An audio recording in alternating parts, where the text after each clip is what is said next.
Continuing coverage tonight on frustration over pothole problems here in Middle Tennessee. Fox 17 News has shown you how many people whose cars were damaged by potholes never got reimbursed for repairs. After denying those claims in some cases, the state is now pointing the fingers at the contractors behind the work. Fox 17 News' Karen Aguilar live downtown as more and more people are now turning to Fox 17 News for help. Scott, Megan, I found out that the Tennessee Department of Transportation draws up the terms of the contract, which means that they're passing the responsibility to contractors for pothole damage claims. Even though it is legally binding, that doesn't mean that the state can't step up and oversee that those claims are actually paid.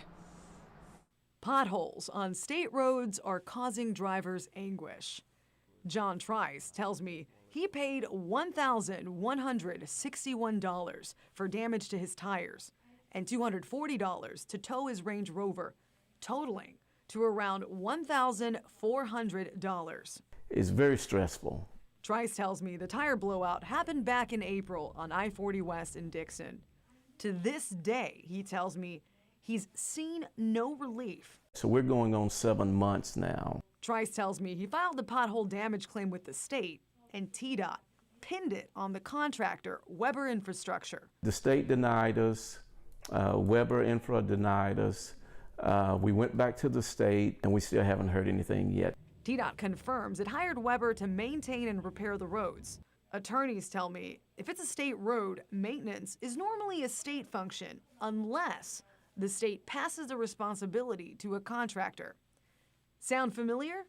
On Monday, we told you about Amanda Policiano. TDOT, Metro, and the contractor all denied her claims. The state tells us it's the contractor's responsibility.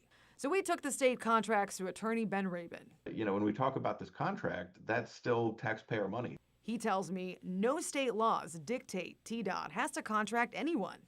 Therefore, even though legally binding, there should be oversight. The state absolutely is responsible for our roads at the end of the day. Rabin tells me drivers can take the contractor to court, but it'll likely cost more than the repairs.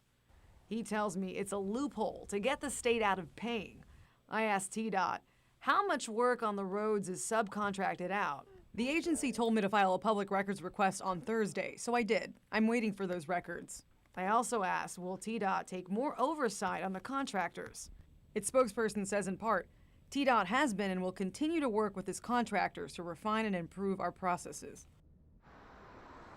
Contractor Weber Infrastructure sent a denial letter to John Trice, and in that denial letter, it says that it could not pay him for that pothole damage since it is outside the scope of their contractual services. They pointed back to TDOT. I asked TDOT about that. TDOT tells me that they can't comment on individual claims, that in the meantime, Rabin tells me there might be a solution to this whole problem, and that would be directed to lawmakers and elected leaders to precipitate some change. Reporting live in Nashville, Karen Aguilar, Fox 17 News, your Code Red station.